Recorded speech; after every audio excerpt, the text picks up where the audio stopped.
I just remember being in the doctor's office that day, and they did a CT scan. This is day one, and all these doctors all of a sudden rushed in. And the doctor came in. I'll never forget. He said, "We have potential here for a catastrophic event."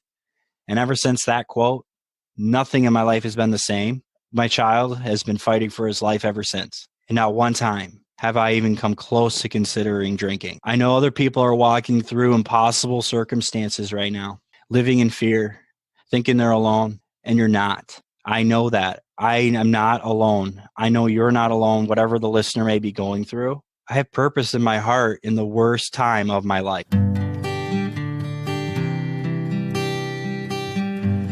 Well, hello, friends of Bill W. and other friends. You have landed on Sober Speak. My name is John M. I am an alcoholic, and we are glad you're all here, especially newcomers. Newcomers, that is, both to recovery as a whole and newcomers to this podcast. Sober Speak is a podcast about recovery centered around the 12 steps of Alcoholics Anonymous. My job here on Sober Speak is simple. My job is to provide a platform to the amazing stories of recovery all around us. Consider Sober Speak, if you will, your meeting between meetings. Please remember, we do not speak for AA or any 12-step community. We represent only ourselves. We are here to share our experience, strength, and hope with those who wish to come along for the ride. Take what you want and leave the rest at the curb for the trash man to pick up. Well, hello, my little quarantined friends. That was the voice of Mr. Chris M. that you heard at the beginning of this episode, and you will be hearing so much more from him in just a moment. But first things first, this episode, the one you're listening to right here, right now, at this very momento, is brought to you by Victoria, Justin, Deborah, Todd, and Catherine. You know what Victoria, Justin, Deborah, Todd, and Catherine did? Well, they went to our website, thesoberspeak.com, just soberspeak.com. They clicked on the little yellow tab at the upper right-hand corner, and they made a contribution. Thank you very much, Ms. Victoria, Mr. Justin, Ms. Deborah, Mr. Todd, Ms. Catherine. This episode is coming right out to you guys. Muchas gracias. Now there, my folks, is my bilinguality coming right out at you. Now don't be jealous of my bilinguality. God grants that talent to some people and not to others. Oh my gosh, I've gone off the rails already. Bilinguality, did I just say that? Nonetheless, I, John M., will be the chairperson for this very meeting between meetings, and I am truly honored and privileged to have all of you listening in. So take a seat, if you will, around the virtual table, and let's get started. So we will be having some special events coming up. I just got to get it planned out. It's just time. My actual job keeps me pretty darn busy. But nonetheless, we'll have some special events coming up. And the first one that I'm thinking of, keep an eye out via your emails, if you're on my email list, and our social media sites. That means the secret Facebook group page and Instagram. And I think we are going to have a Zoom meeting, a live event with Miss Brenda J coming up soon. How's that sound, right? So we can all kind of gander at each other on one of them Zoom meetings, and that'll be a lot of fun, won't it? So anyway, I have something coming up, but I just got to get it all planned out.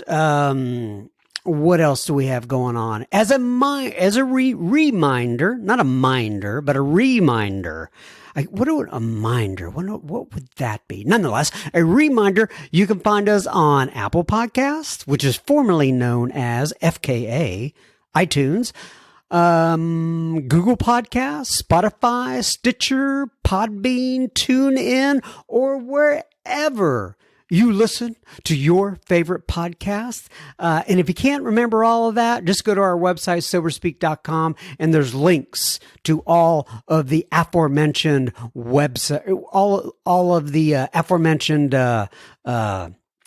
players. That's what it's called, players, on our website. And if you can't remember any of that, but you say, hey, John, I really don't want to do any of that you just talked about, but I do text. I'm a pretty good texter. All you got to do is text the word sober, SOBER, to 31996. It will send you a link to both Google Podcasts and Apple Podcasts where you can subscribe to the podcast from the links that we send you. And you also get a chance to provide your email address if you want to. You don't have to. And this is where I send out notifications like I was just talking about with the live events we have coming out. And we send some other stuff, usually about once a month. We try not to spam you too bad. So once again, you text the word sober, S-O-B, not S-O-B. S-O-B-E-R. S-O-B is something completely different. Anyway, text the word sober to 31996. We have had so many people join the secret Facebook group over the past couple weeks. And I know what it is. People are wanting to stay connected via some sort of community, and we're so glad that you guys are there. If you're not in the secret Facebook group, you have to be either invited by someone who's in it already, or you just send me your email address associated with your Facebook account to John, John, as soberspeak.com. And we'd love to have you in there. It's not just for alcoholics. There's Al-Anons in there. There's all kinds of recovery folks in there. It is a place where you have a bunch of like-minded folks to share with. And we have one of our members in there. Her name is Jenny. In fact, it's the same Jenny L. That has been on this podcast before. Excuse me, Jenny. Yeah, Jenny. Jenny L. I almost forgot. She's been on this podcast before. She did a great episode, and she has aggregated or consolidated all the various information about all these Zoom meetings and remote meetings going around, and she's put them all into one document. Thank you so much, Jenny, for doing all that. Absolutely fantastic. And it's just kind of a cheat sheet. So you don't have to go to all these different places, and she has consolidated all that. Thank you very much. If you want to follow me on Instagram, I'm at SoberSpeak, all one word. All right. Now on to our episode, and I am going to shift gears here a little. Anyway, who we have on today is Mr. Chris R.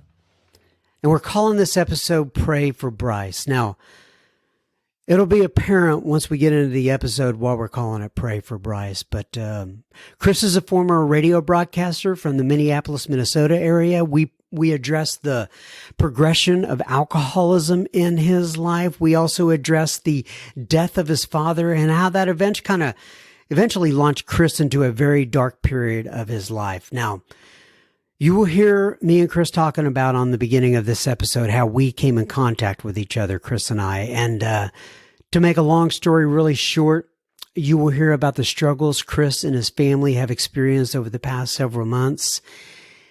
And that struggle involves a very, very, very young man named Brice. And so before I began this episode, I reached out to Chris because I wanted to know how Brice was doing. And he wrote me back. And by the way, I debated on whether I should put this at the beginning of the episode or the end of the episode, but I thought it just best that you have this going into the episode. And he says, hey, John, I think the time for heaven for Brice is drawing near. We are in full comfort mode with medications, keeping him comfortable at home. It was so thoughtful of you to reach out, John. The doctors are thinking that heaven will come within a couple of weeks for Brice. most likely sooner. And I wrote him back and I said, I don't even know what to say. I'm about to record an episode for you and I need I need a title. Do you have any ideas? And I asked him if I could use the title, Pray for Brice. And he says, that's okay, John. Sometimes words are hard to find. All we ask for is prayers, brother. Those prayers have carried us for a long way. Pray for Brice sounds like a great fit, John. Very fitting. Brice, if you happen to be hearing this episode along with your dad and your mom, please know that I and many others are praying for you. God bless you, my little friend. Okay, everybody. So today we are sitting here with Mr. Chris M. from the Minneapolis, Minnesota area. I believe it's Bloomington. So Chris, first things first, why don't you go ahead, introduce yourself and give your sobriety date if you wish. You bet. John, it's a pleasure to be here. My name is Chris M. Again, you're Minneapolis, Minnesota. Sober date, February 1st, 2019. All right. So you just passed 1 year sober, my friend. Is that correct? I did. Can't believe it's already been a year. It's been a whirlwind, but it's also been a huge blessing. Is this your first crack in AA? Have you ever tried before? I have tried before. I had 4.5 years previous to this, and just so grateful to be back in the saddle. You know, there's a million reasons why I relapsed, and we can talk about that. But it feels so good to have this year, John. It's incredible.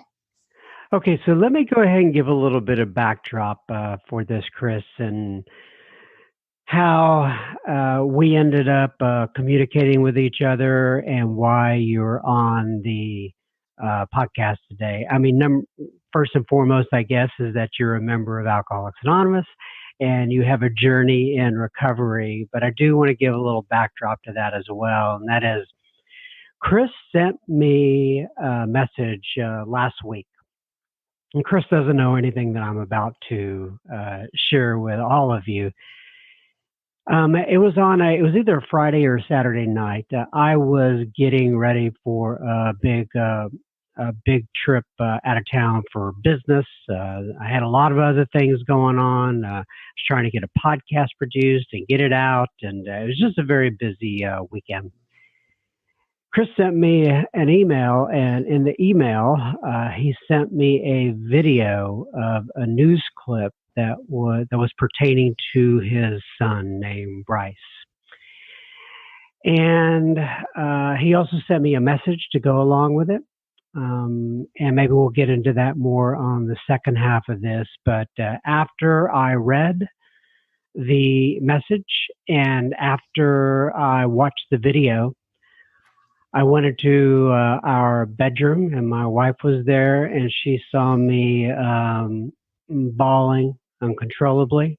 I was crying my eyes out. My kids saw me. They asked me what was wrong. I shared with them a little bit of that story. And it really did affect me deeply. And I was really in that particular state for a couple of hours, and I thought about it throughout the week. I sent Chris an email back, and I asked him if he would like to be on as a guest this week. He graciously agreed to do such. And so we're sitting here. So what we're going to do on the front end of this is we're going to cover Chris's story, and then we'll cover a little bit more of that letter and the news clip toward the end of this episode. That sound good, Chris?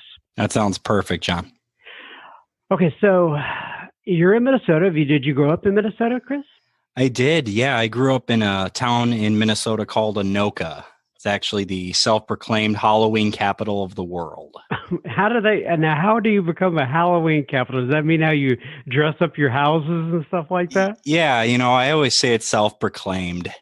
You just kind of become it over time, and they have a Halloween parade, and I walked in for years as a kid, and yeah, so I'm Minnesota through and through. I don't know if you hear that northern accent or not, but Here I am. I do, Minnesota. I know, up here in Minnesota.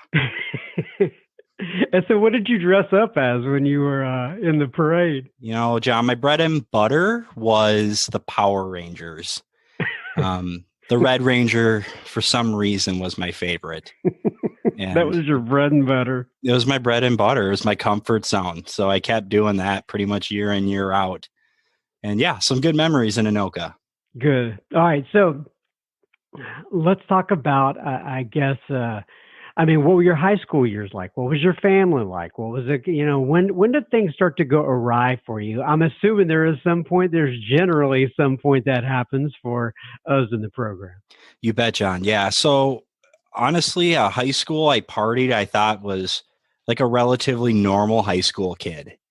I was kind of the class clown. Everyone loved me. I loved making people laugh. It was a passion of mine. But I didn't do anything out of the ordinary per se, at least in my eyes. I party on Friday nights, Saturday nights, and I didn't get addicted, quote unquote. At least I thought. My father was an alcoholic, and he passed away about 6 years ago, which we can touch on later. But I thought I was a normal high school guy and didn't have any repercussions necessarily to my drinking and partying in high school. Made it to college, went to a radio school, ironically, in the Twin Cities, a school called Brown College, and did really, really well there. I really didn't drink or party or do anything too out of the ordinary. Actually, I worked really, really hard and had a passion for radio broadcasting. And I got straight A's. I got a scholarship. And that paved the way for what anybody would do that graduates college. You move to Estherville, Iowa. That's a joke. I got it. Nobody moves to Estherville, Iowa, but I did, and I was excited. I went down to Estherville, Iowa, and up until that point, John, like I said, I thought it was normal. I didn't become an alcoholic when I drank like my dad. I didn't have any real repercussions. And actually, that was probably the biggest problem. I didn't really have any problems with my drinking yet, And in college, I actually tapered it back some, like I said. But moved down to Estherville, Iowa. My parents had just divorced, and things I just wanted to escape. I had a lot of fear growing up. My dad was never abusive, but every night I get home, he'd be sleeping on the couch. And I just thought that was normal. And so by the time I got to the end of my schooling in college, I just wanted to get away from up here in Minnesota. I wanted to go do my own thing. I wanted to go be a success. And my mom is amazing. She put up with my dad for a lot of years and all the problems that alcoholism can bring. And I just got out on my own. I went down to Iowa and I started doing sales and radio. I had my own show. What kind of show was it? So it's small market radio. It was a country station in northern Iowa. Mm-hmm. And I did the bulletin board in the morning, which is just talking about local events and activities going on. I mean, just classic radio, right? Mm-hmm. You don't get a lot of that anymore. And that's why I love small market radio. Maybe someday, right? But and so I did the weather. I did sports play-by-play at nights. I covered the state championships for football at the University of Northern Iowa. Found some success. I was selling for those broadcasts. And for those who don't know, you have commercials and you sell those. And I sold a lot. And I got really good at sales. Really, really good. So much so I was like breaking records for this little station. And I remember thinking I was the bee's knees. I thought, obviously I look back now and I see pride. I see the world at my fingertips. And all of a sudden I had a large income. And I wasn't used to that. I was like, whoa, I can do really, really good things all on my own. No credit to God. No credit to anything besides me. And John, honestly, it starts kind of subtly. That alcohol, it's a subtle foe in the beginning. For me, it was. I just honestly would go home at night after a ball game or, after a sale or after work and go home, buy a bottle, just have a few at night. That's harmless, right? Mm-hmm. relatively harmless, you'd think. But that's literally how it started. You know, you see that picture that goes around online where it's like a bottle and you see a fish hook in it. And that's honestly kind of what I think of when I started drinking. And slowly but surely, I'm drinking every night. And I would go to work in the morning bright and early to do the bulletin board and the other programming. And my morning guy would say, "You reek." And this all kind of started, I started needing more alcohol. And but a normal person in that situation, when confronted, say, maybe I should just not do that anymore. For me, I'm like, maybe some gum, maybe drinking a little earlier in the night, maybe not as late. And I should have known right there. Okay, I probably have a problem. But I adapted and I continued to drink. Adapted. Yeah, I adapted and whatever. And the addiction was just getting deeper inside me. You know what I mean? And things go south in a hurry. Again, the success is still happening. I'm doing good in terms of my sales. My show's doing well. Everything was going good for a long time. But eventually, it goes so south that there was really no turning back. I then started to get hospitalized. I mean, it was fairly quick. I know it's an 8-year duration, but it was daily, John. Daily drinking. And I hope the listeners of this know, I mean, you need more. You need more. Yeah, the half pint doesn't do it anymore. The progression. Exactly. They talk about that a lot. And it progressed. And to the point, it was always just vodka for me, not to trigger anybody. But it was never normal drinking at night. It was always just straight alcohol and Gatorade chaser. Gatorade chaser. That's a new one for me. Yeah, you got to stay hydrated, John. I mean, come on. You know, you got to stay hydrated when you're slamming so much straight liquor. And never once did I really contemplate quitting. So I go to the hospital several times. And eventually I just wake up one day and I say, I don't want to go to treatment, but I know if I don't go to treatment, something's going to change. I'm going to get fired, or it's all kind of coming to a head. And this is a hard time, but I know that if I don't go to treatment, I might get fired. So to appease everybody in my life, I think the next hand is to be played is to go to treatment to appease. So I go to treatment for 30 days at a small treatment center and learn nothing. I probably learned something, but I didn't want to learn it. I got out of the treatment center and I drank the first day. And this is, I don't know, years ago now, but I wasn't willing. They talk about willingness, John, so much. And I wasn't willing to give it everything I had in me to quit. I wasn't at that point yet. So I get out of treatment. I continue to drink. I fake it for a long time. I adapt and they don't smell it on me as badly. But again, the progression comes back. My drinking gets so bad that my boss at the radio station, who's still like a dad to me today, reached out to my family and is like, he's going to die. I don't know if you know how bad it's got. My mom had no clue. The goal was always to hide, put up the front, smile to my mom on the phone. And it gets so bad that eventually my dad hears, and my parents, had been divorced at this point. Like I'd said, they got divorced right when I moved down to Iowa. And my dad gets in touch with me, and at this point, he's sober. So my dad had gotten sober. He had found the Lord. He found his faith. And eventually he says, I'm coming down. I'm coming down. You're killing yourself. And so he's down in Iowa with me, and I'm still drinking daily and no real intention of quitting. I don't even know if I'm capable of quitting at this point. I hadn't really considered going to AA, and the treatment center didn't work. And my dad just keeps pouring love into me. And all of a sudden, it's so ironic. My dad's not drunk anymore, but I am. And he's like, I love you. I get it. I understand. And I'm like, who is he? He's so loving, so caring. So you sense the change in him? Yes, it was apparent. He had dwindled physically significantly. He was a Vietnam veteran. Agent Orange had done its work, and his breathing, wasn't very good. But he's just there. And then I loved having him down there so much, even though I wasn't intending to quit yet. I asked him to move down permanently because he had no family up in the Twin Cities. And I said, come on down northern Iowa.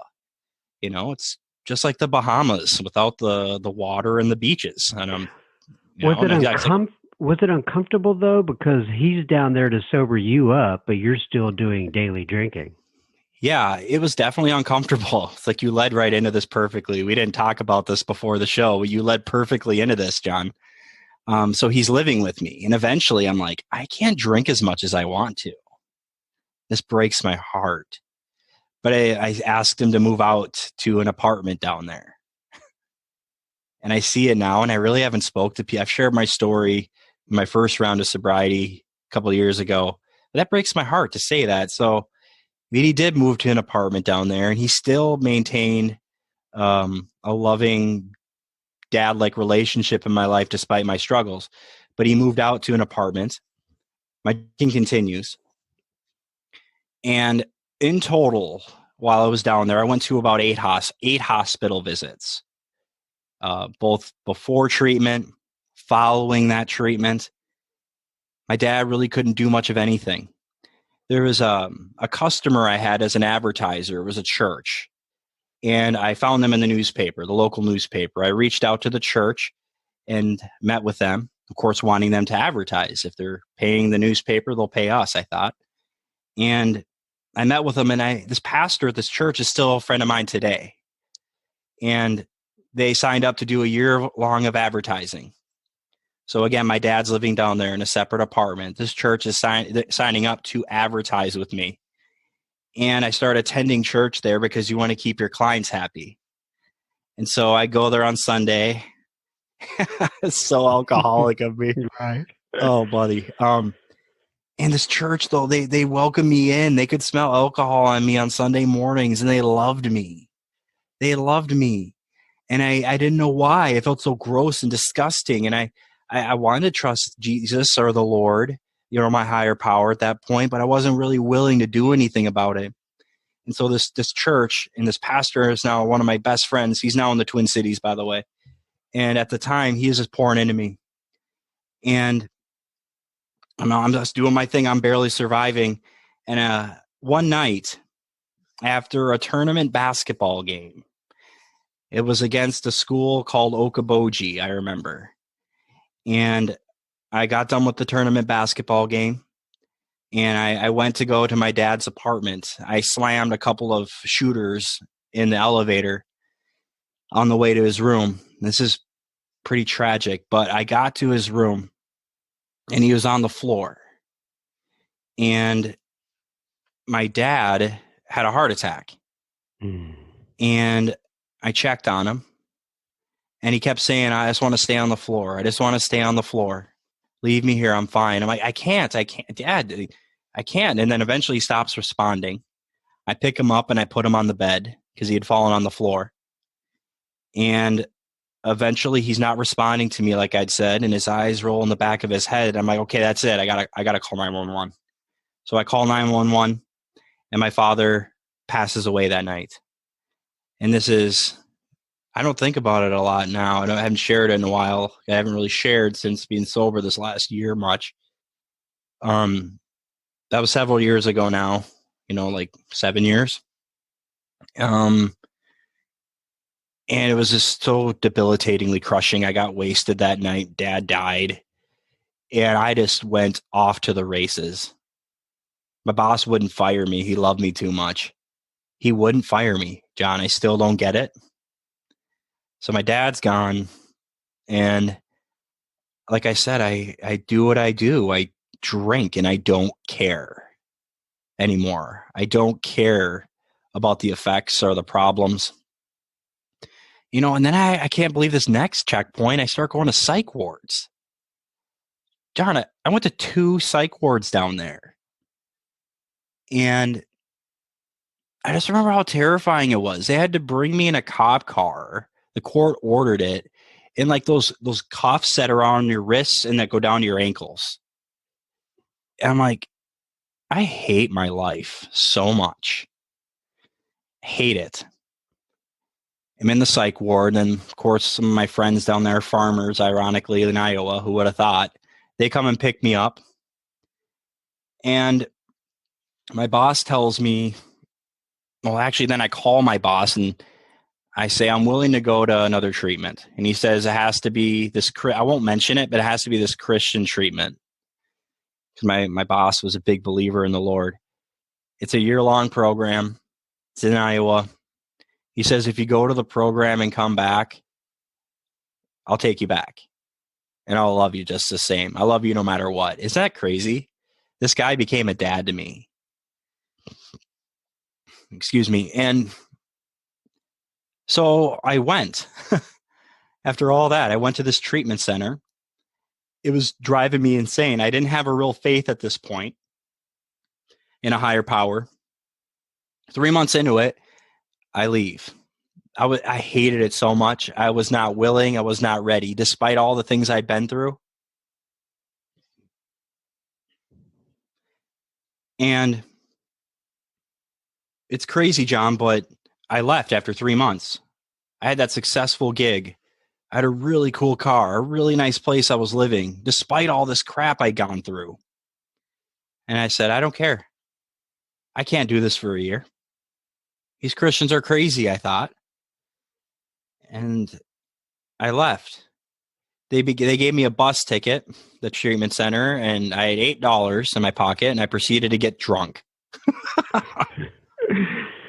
Wow. It's crazy. And I come back to Estherville, back in northern Iowa. Estherville Arms, it's all in northern Iowa, these cities. And I have no choice really at that point. My boss isn't going to take me back. He said I had to be there for a year. And I moved back to Anoka, Minnesota, to my grandma's basement. I had arrived. Mm-hmm. Boy, I ran my life into the ground. Do you know that feeling? I do. Ran it into the ground. Dad's gone. I'm still an alcoholic. I'm walking across the street, across Highway 10 to get more alcohol in the mornings because it opens up at 8 with quarters. My mom won't give me my card, my money. It's just so bad. And, you know, miracles start to happen, John. I hadn't done AA at that point or anything. And I'll start to land the plane here in a second. But I remember on September 20th, 2014, I'm on my grandma's patio. I say, I don't want to do this anymore. What if I just stop doing this? And it's like I'd never thought of it that way. Can I mention treatment centers by name? Oh, you probably don't need to. Yeah. Okay. So I called a treatment center, a really, really good one. And they got me in like that day. It's like it just clicked with me. I cried out with these bunch of trees in my face out the back porch. I slammed a half pint and I said, that's the last one I'm ever going to have. Lord, if you're real, help me. I don't even know how to do this. I said, God, just do something. I can't live my life. I've destroyed I can't live.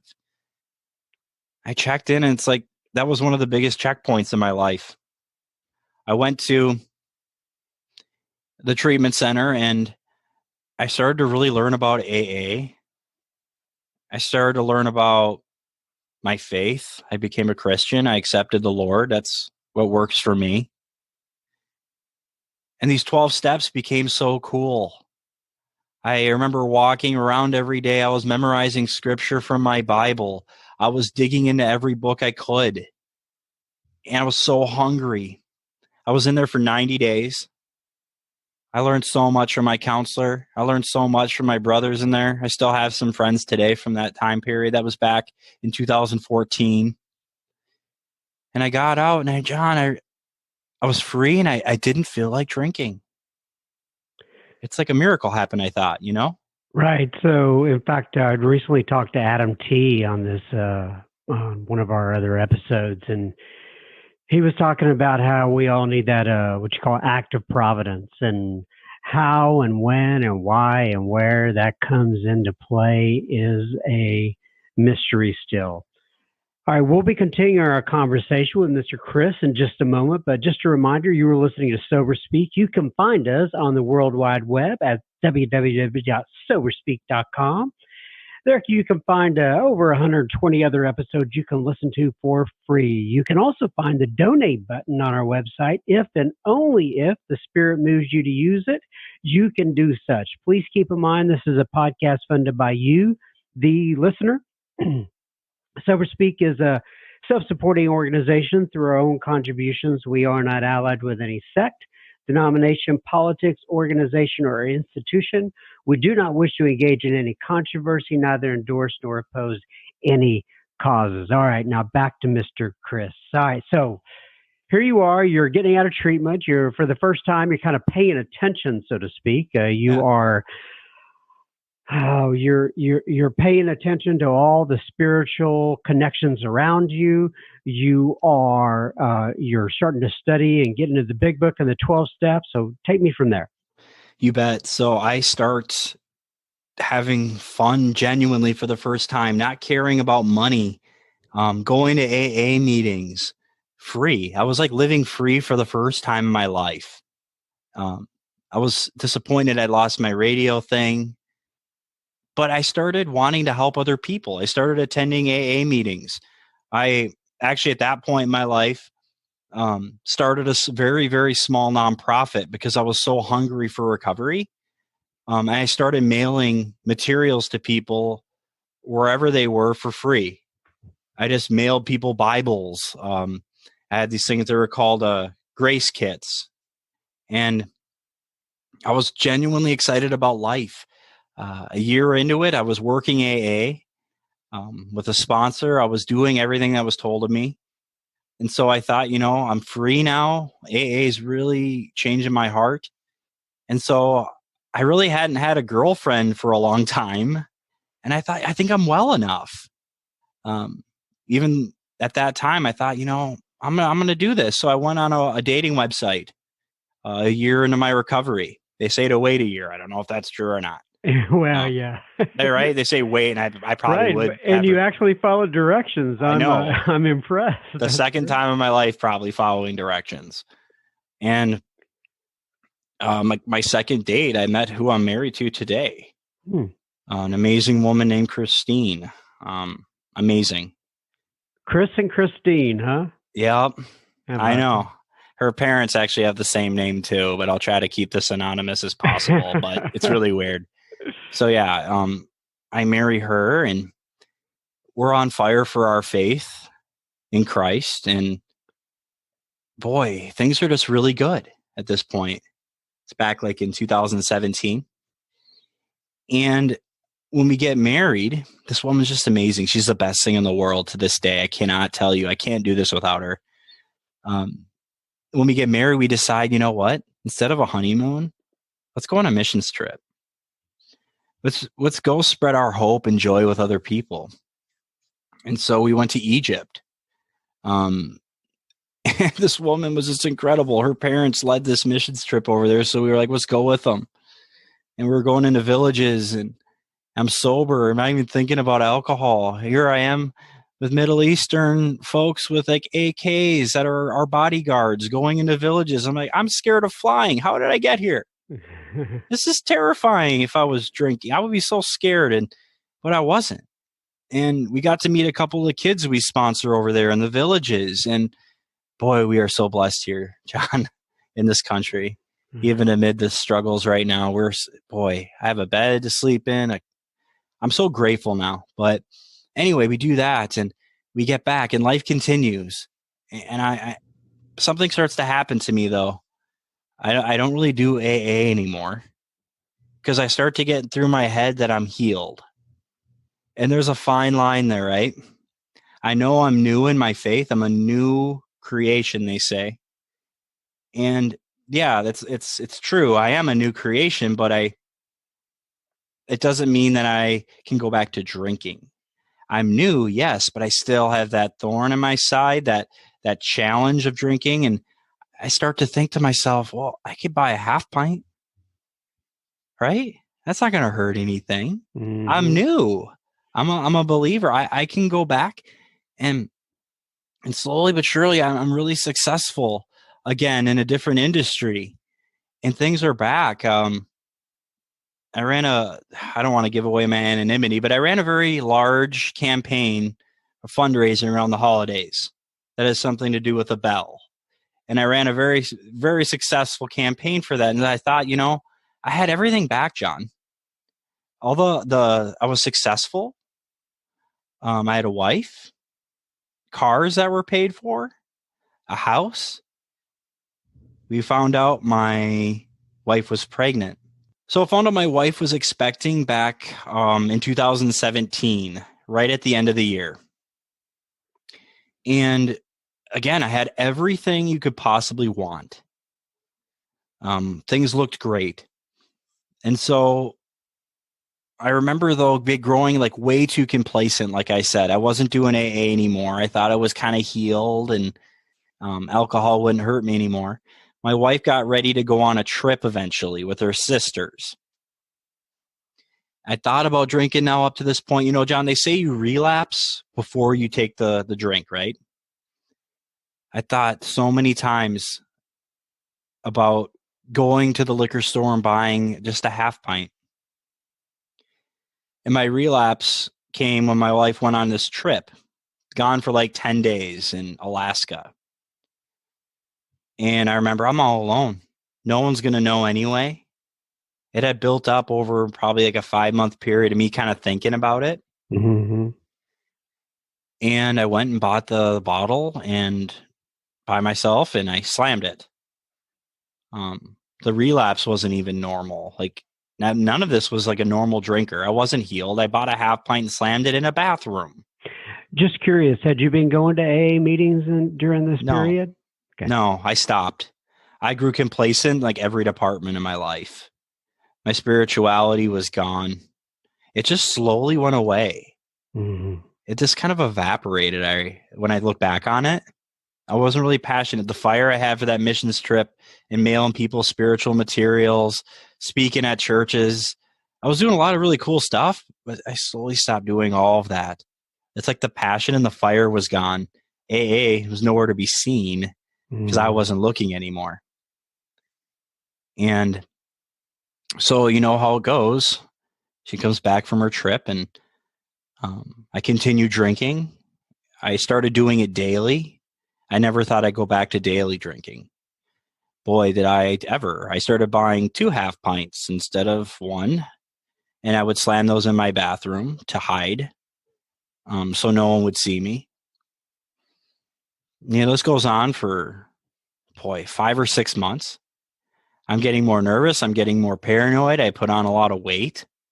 I'm throwing up in the morning. I'm turning on the bathroom fan, trying to hide it from me. She'd never seen me drunk before. She didn't know that me. And all of a sudden, she's just like, what's wrong? She didn't know what was wrong with me. I was always sick. Couldn't go to family functions, And eventually, we get to the part now where my son is set to be born. I relapsed right like before he was set to come into the world. And I was so scared. I remember getting ready for his birth, knowing the state I was in, but no one else knew I was in because I was hiding it from everybody. It was so secretive. So eventually, my wife's concerned our marriage isn't doing the best anymore. I'm just mad all the time. And eventually December 1st, 2018 comes, like 2 weeks after her due date. She gives birth to my son, and his name is Brice. And I just remember wanting to drink, hurting really bad, and wishing I never relapsed. And so I guess this should be a joyous time, and there you are hurting.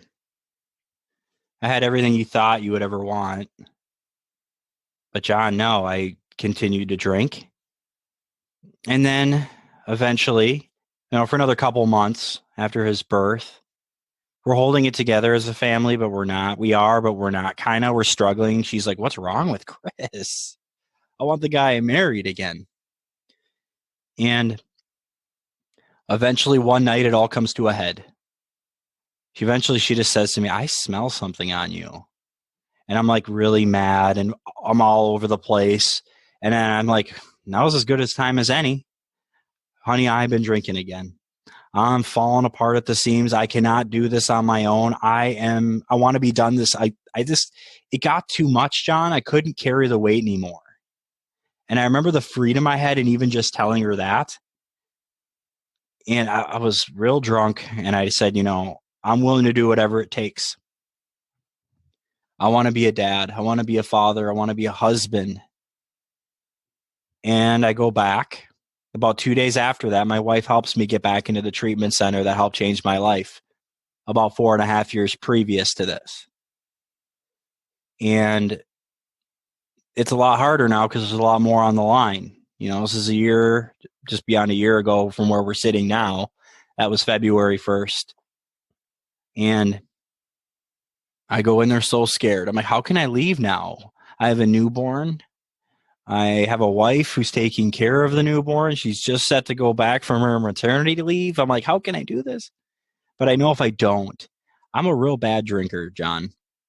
I wasn't going to quit unless I seriously was away from it. I physically needed it so bad,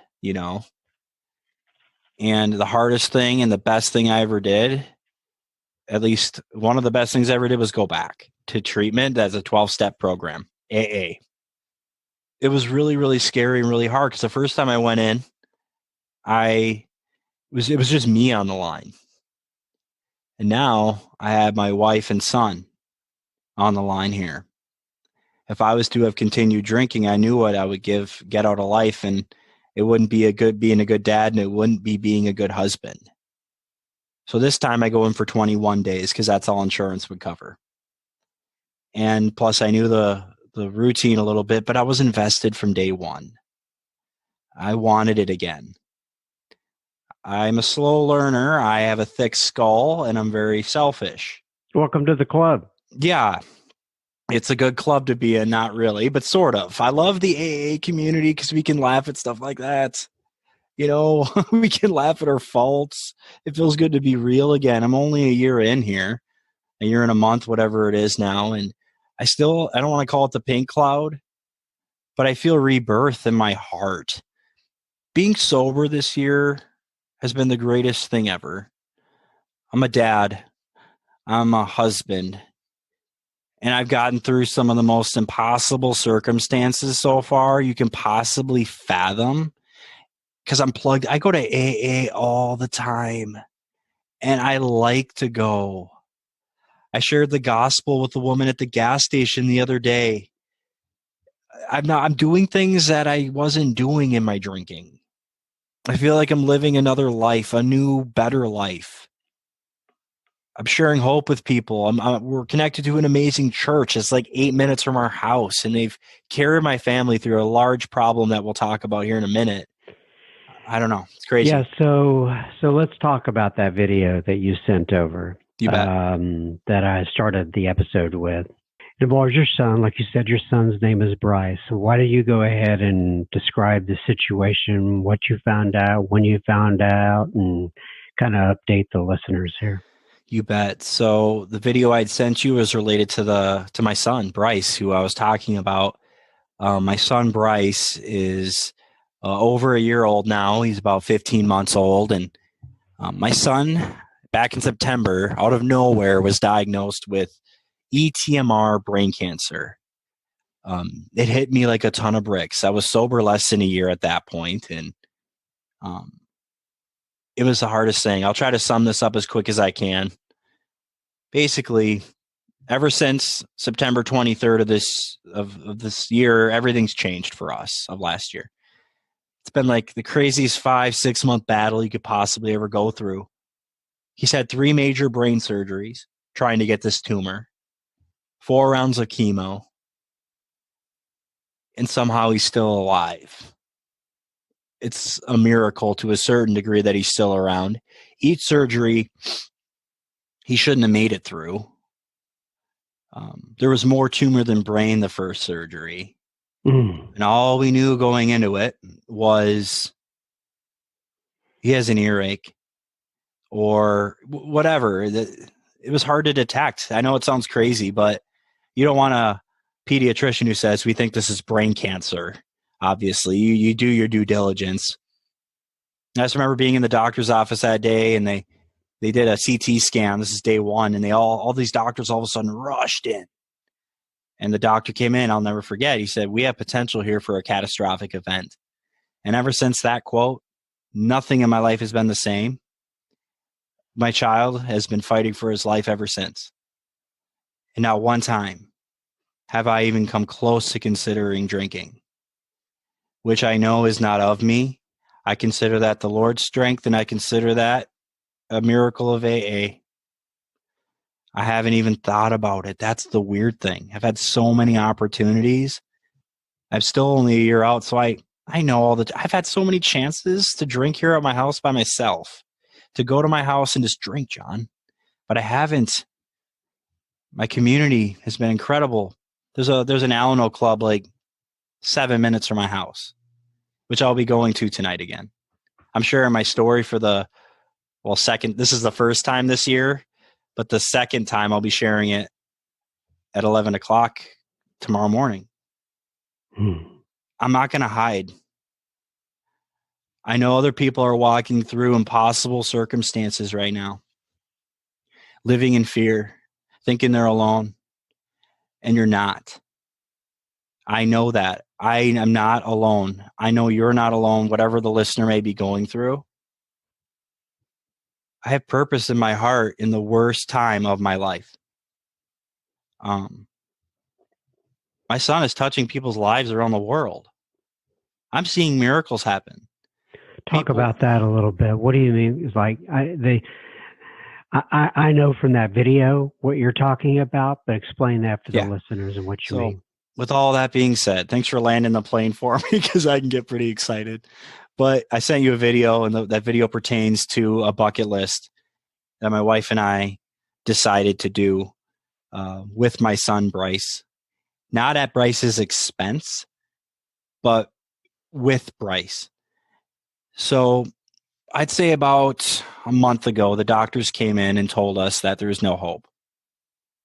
We can't get it.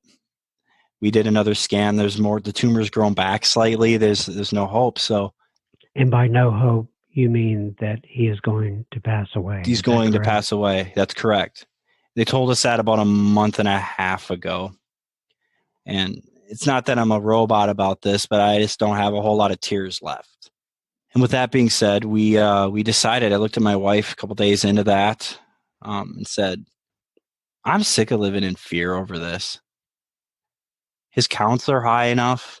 He's healthy, with obviously minus the cancer." I said, "Let's go live. Let's just go do it." I'm not talking about going to the Rocky Mountains and summiting the thing. I'm talking about, let's just go to the Mall of America.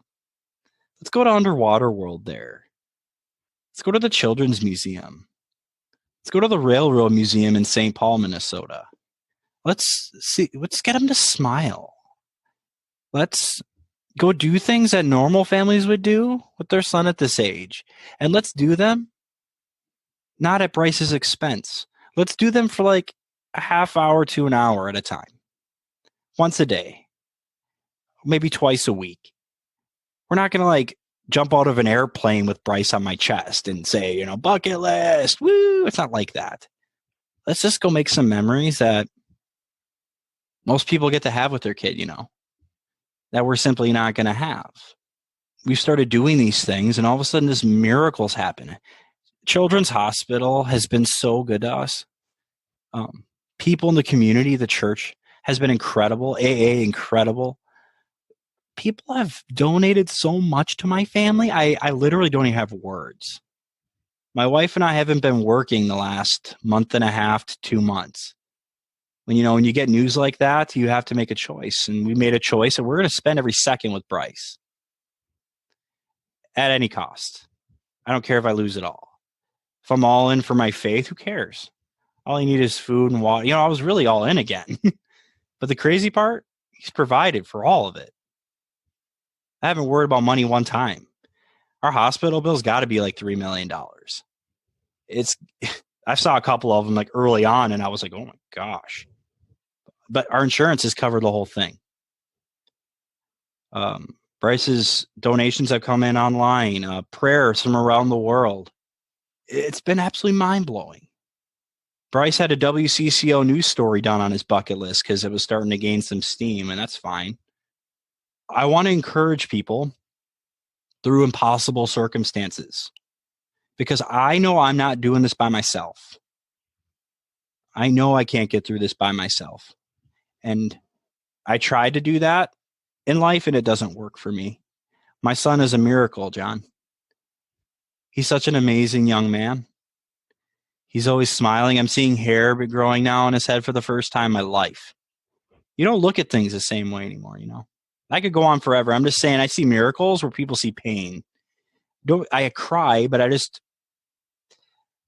kid's going to know joy. That kid is going to know joy, I promise you. That's my goal. And to be a rock for my wife. And not drink. That's my list today. Love God, love wife, love Brice, no drink. There you go. That's a good list. Keep it simple, they say, right? I'm keeping it simple. Yes. So, my friend, I'm sure you hear this all the time. I don't have the words. I mean, I feel for you. I love you as a brother, as a friend. For you and your family, my prayers and thoughts are with you. Parents all throughout the land are going to be going, oh, I don't know what I would be able to do in that situation, but I just want you to know that I and we, the Sober Speak audience, are thinking about you. And like I said, I just don't have the words, but I really, really appreciate you coming on here and sharing your story with us. It's my pleasure, John. And I'm going to do a shameless plug for you. You have encouraged me a lot this last year. I listened to you when I'm showering, getting ready. I told my wife, I said, I'm going to be on Sober Speak someday. And gosh, you gave me the opportunity. I'm so grateful. And I want other people to be encouraged. That's my objective. That's it. And if that happens today, you gave me that chance. So thank you. Time is not a commodity that's free. It comes and it goes. So thank you for the time. I hope other people will look at time differently today. That's my hope. God bless you. I'm going to read from chapter 11, page 164 of the big book here real quick to close it out. It says, abandon yourself to God as you understand God. Admit your faults to him and to your fellows. Clear away the wreckage of your past. Give freely of what you find and join us. We shall be with you in the fellowship of the Spirit, and you will surely meet some of us, like me and Mr. Chris, as you trudge the road of happy destiny. May God bless you and keep you until then. Once again, my friend, thank you for joining me today. Thank you, John. Have a great day, man. Thank you, Mr. Chris. And as you said, time is not a free commodity. It comes and it goes. And I think that's a good reminder for us, all of us, living in these uncertain times. God bless you. God bless your bride. And God bless Brice. If you guys want to look up Brice, I believe it's hashtag Pray for Brice on Instagram. You can find him there. I'll try to provide some updates as soon as I have them. All right. Now, on to a little listener feedback from you guys, the listeners. Joe writes in, and Joe says, hello, John M. I found out about Sober Speak my first week in recovery by just looking it up on iHeartRadio. I'm on my second month of sobriety, and your podcast I listen to all day while painting. Keeps me grounded between meetings and practicing my other AA principles. Thank you, Joe, owner of such and such painting. Joe is out there painting. So I'm kind of imagining this right now. Maybe, Joe, if you're listening right now, you could be going an up and down stroke. Possibly you could be going a back and forth stroke. Maybe you're pouring that paint from the can into the little bucket thing that you put the roller in. Possibly you're cleaning some brushes. Who knows? But Joe, I appreciate you listening. Jackie writes in and Jackie says, "Hi, John. I have recently been introduced to your podcast. I am loving it. I would love to be a part of this secret Facebook community. Please invite me. I am a nurse, sober for 4 years. I am in need of socializing. Our AA groups have decided to stop meeting for now due to the pandemic. My disease does not go away." Hey, that's a good way to put it, Jackie. "My disease does not go away, so I am looking for a consistent community to join. Thank you, Jackie D." Well, Jackie D, come on down into the super secret Facebook group. We are so glad you're in there. Liz writes in. She says, "Hi, John. My name is Liz. My sober date is October 4th of 2006. I am from Marblehead, Mass, and I love your podcast. I have 2 grown sons who have both served in the United States Marine Corps. I'm a dental hygienist, and I love to go to meetings, and work with others. This podcast has given me so much to think about and to share about at meetings with my newcomers. Please keep it going! Exclamation point, exclamation point. Love, Liz." Well, I tell you what, Liz, how about I keep it going and you keep a listening? Is that a deal? All right. Michelle DMs me on the IG for you non-cool people. That is direct messaging me on Instagram. And she says, "Oh, John," exclamation point, exclamation point. She says, "Thank you again for Bill C." And that's the previous, 2 episodes ago from this one. But anyway, I'm in the middle of, it's episode number 125 on step 3. And I have been practicing the AA principles to the best of my ability over 17 years. And I have never had the privilege of hearing this perspective, or maybe I wasn't ready to receive this particular part of the message. Yes, Michelle, they say when the student is ready, the teacher will appear. Anyway, she says, "I am inspired!" Exclamation point. "Your podcast and guests do not disappoint!" Exclamation point. "They continue to keep me living in the solution, even in these unprecedented times where the world itself is living in fear. I can relate." Laugh out loud. "I am so grateful for this virtual sober resource and connection to the real live HP, higher power, at work in all of our lives today. Keep on keeping on, John!" Exclamation point. "Your gift is valuable." Well, thank you. Oh, and a big little heart, big blue heart. Thank you, Miss Michelle. Well, in my estimation, your gift and your giving to me is even more valuable. Thank you so much. Barry from across the pond in London town says, "Thank you, John. Best wishes to you and everyone in the U.S. and a big shout out to Texas." Well, thank you, Barry. And he says, "Londonderry in lockdown." Well, I guess they're in lockdown in the UK as well.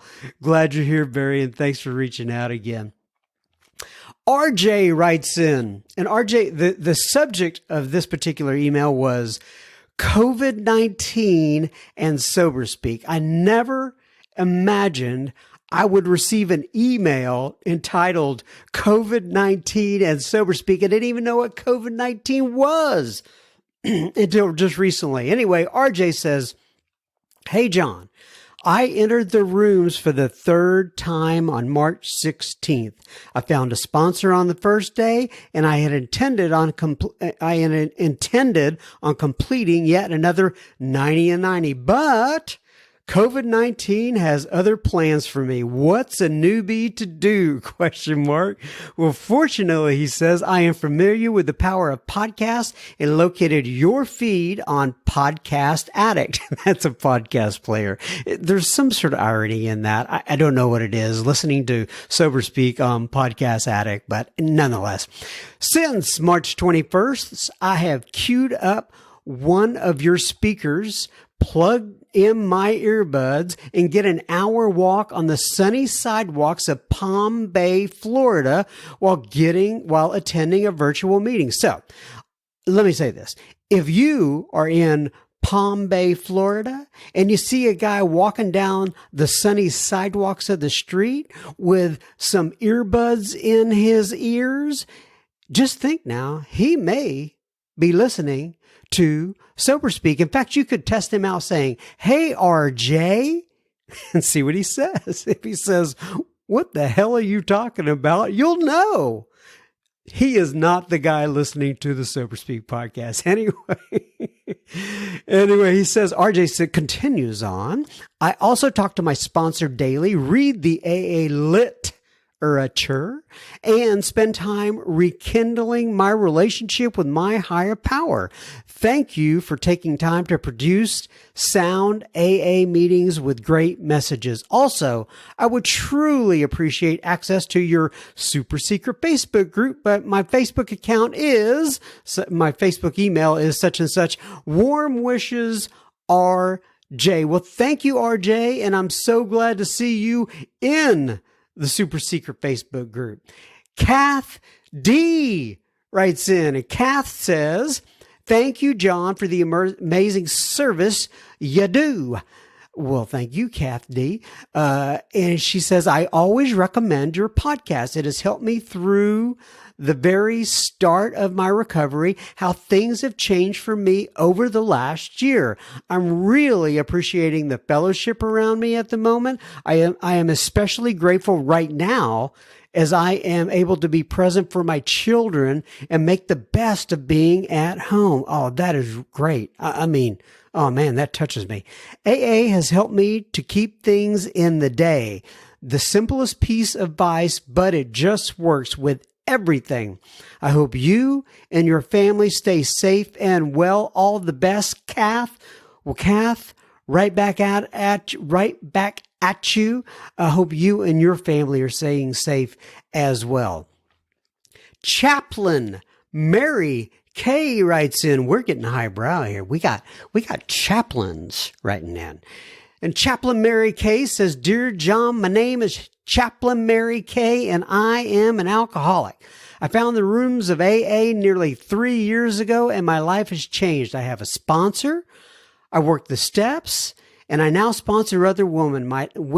My life has changed in so many ways, and I am grateful. Will you please add me to the secret Facebook group? And she gives me her email address, and she says, I have been listening to your podcast since the very first episode. Oh, wow. You've been listening to a lot of podcasts.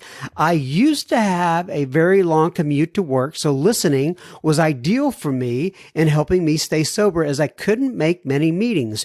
Your guests have given me so much wisdom, and I have been able to pass along some of the more memorable sayings, such as AA in the episode AA is my God with skin on, and quote, there are only two wills, God's will and my will, and God's will is not the problem.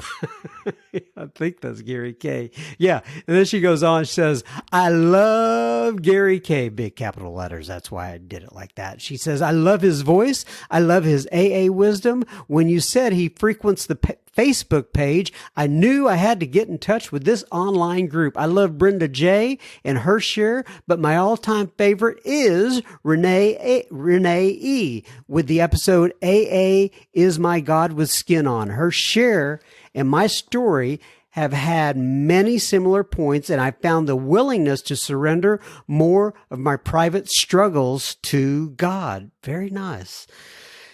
If the travel bans are ever lifted, and I find myself in Texas, I will be sure to hit a meeting in your area. Well, come on down, Mary Kay. Until then, thank you for your service to us. Thank you for helping to keep me sober one day at a time. Sincerely, Mary Kay in Chico, California.